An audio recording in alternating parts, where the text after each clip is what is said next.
बिस्मिल्लाहिर्रहमानिर्रहीम। अभी इस वक्त पूरे पाकिस्तान के नेशनल मीडिया के ऊपर एक खबर चल रही है कि एयरपोर्ट बिल्कुल जिन्ना टर्मिनल के सामने जो फ्लैट बना हुआ है, जहां से हम आते हैं एयरपोर्ट से उतर के बाहर, उसके सामने जो फ्लैट बना है उसकी चौथी मंजिल पे एक शख्स ने अपने 3 बच्चों को दूध के अंदर जहर देकर उसके बाद उनको बेहोश किया और फिर ज़िबा कर दिया और अपनी बीवी को भी इसी तरह से ज़िबा कर दिया। उसके बाद खुदकुशी कर ली। कोई फर्क नहीं पड़ेगा, मैं जानता हूँ इस खबर से बहुत खबरें लोग आदी हो चुके हैं। अब आप पहले इधर आए, देख लें, इधर आए, आगे आओ, करीब से दिखाओ। ये देखें, ये बच्चे की दूध की बोतल, ये इस बच्चे की दूध की बोतल, इसको नहीं मालूम था इस दूध की बोतल में जो ये पी रहा है इसके बाद ये ज़िबा भी हो जाएगा। ये देखें दूसरे बच्चे की दूध की बोतल, ये तीसरा बच्चा और ये उनकी मां, ये सब इन लोगों को नहीं मालूम था। अच्छा, ये तो जो वाकया हुआ वो हुआ, उसके बाद वाली तस्वीर दिखाओ जो लिख के गया।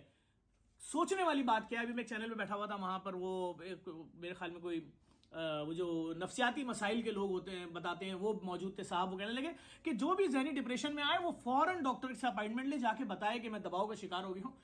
50%, 60%, 70% आवाम जो है वो कह रही है मेरे घर का रेंट चढ़ गया 6 महीने का।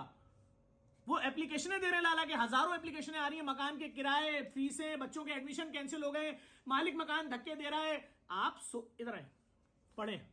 जिसने ये वाकया किया है, जिसने इन सबको कत्ल किया, जो उनका बाप है, लिख रहा है बेटा लव यू अली, अम्मी, बाजी, सबको प्यार लिख रहा है। नीचे लिख रहा है कि अपने बेटे से मुतालिक लिख रहा है कि मेरा बेटा और मेरी मिसेज ये सब शहीद है, इनको नहीं मालूम था इनके साथ क्या करने जा रहा हूं। मेरी सारी डिटेल जो है मैं एक वर्ड की फाइल बना के जा रहा हूं।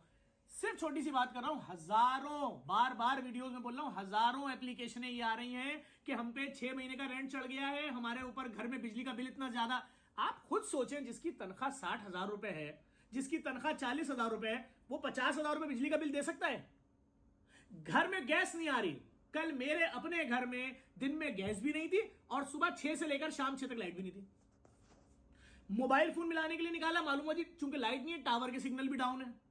मैं कराची की बात कर रहा हूं, मैं सेंट्रल की बात कर रहा हूं, मेरी राइश फेडरल एरिया ब्लॉक 20 वहां की बात कर रहा हूं। उसके बाद अगर आपके घर में बिजली का बिल आए जी 40,000 रुपए का, गैस का बिल आए 15,000 रुपए का, पानी का बिल आए, मकान का रेंट आए, अभी राशन शामिल नहीं है, तो 70,000 पे तो यही बात पहुंच गई। ये मैं किसी बंगले की बात नहीं कर रहा हूं।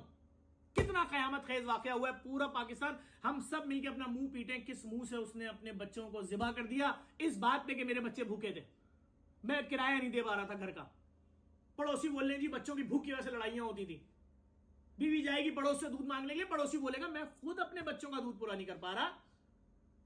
यही 2 साल पहले आटा 300 रुपए का 10 किलो था, आज 1800 रुपए का 10 किलो है। कहां से बजट बनेगा? तेल की थैली 155 रुपए लीटर थी, मैंने खरीदा है लाखों लीटर अभी है कोविड में, वो 700 रुपए लीटर, 800 रुपए लीटर, 90 रुपए लीटर पेट्रोल था, 300 पे चला गया। बात कौन करेगा? कोई नहीं करेगा जी। वो रेस्टोरेंट भरे में, होटल भरे में, हम तो, अरे रेस्टोरेंट आप लोगों से भरे में जिनके पास पैसा है। एक मिडिल क्लास आदमी, लोअर मिडिल क्लास आदमी मंदी खाएगा जाके? 40,000 का बिल बन जाता है। 12 आदमी अगर खाना खा लें, 40,000 तो उसकी पूरे साल की जमा पूंजी नहीं होगी। कौन इस पे बात करेगा? इस पे अमल कौन करेगा? कब से चीख रहा हूं कि कोई ग्रांट दे हुकूमत, जिसके अंदर लोगों को कम से कम राशन तो मिल जाए। हम तो छोटे छोटे फलाईदार हैं, हमने 14 साल में पहली बार हुकूमत से दरखास्त की है, खुदा के वास्ते डायलिसिस लैब, इसमें हमारे साथ पार्टनर बनो।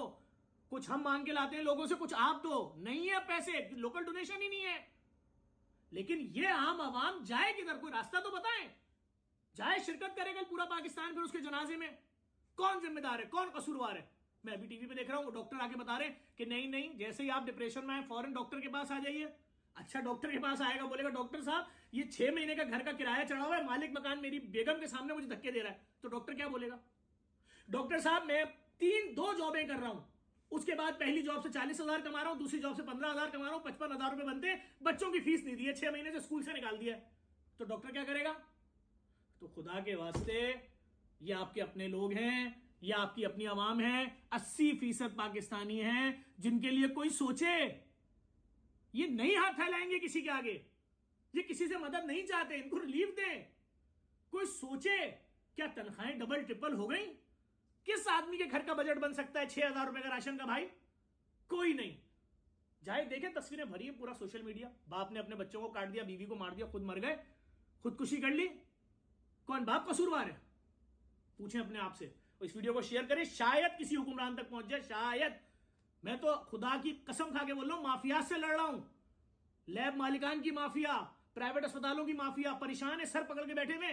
कि ये फ्री लैब कैसे खोल रहा है, एक एक दिन में कैसे 40-40 हजार लोगों के मुफ्त खून के टेस्ट कर रहा है, इसको मार दो, इसके खिलाफ झूठे प्रोपेगेंडे करो। मैं उनको भुगत रहा हूं चुपचाप, लेकिन ये कौन झेलेगा भाई? ऐसे कैसे किसी ने अपने बच्चे को ज़िबा कर दिया? हम तो चीख चीख के कह रहे हैं एक एक दिन में 10-10 हजार एप्लीकेशन आ रही है, कैसे पूरा करें? है ही नहीं, वसाइल ही नहीं है, पैसे ही नहीं है। मैं भी एक साहब के पास गया, मैंने अपने सारे अकाउंट दिखाए जेडीसी के, कहां से आएंगे पैसे भाई? कोई रास्ता तो बताओ। खुदा के वास्ते अगर कोई पाकिस्तानी अवाम के मसाइल आगे हाईलाइट कर सकते हैं, करो भाई, इन हुक्मरानों को बताओ ये अवाम क्या कर रही है। आपके बच्चों को ये खबर भी नहीं पता होगी, आप इतने पैसे वाले हो, कि अवाम किस तरह अपने बच्चों को दूध में जहर देके बेहोश करके ज़िबा कर करके जान छुड़ा रही है कि छोड़ो इस दुनिया को, चलो कहीं और।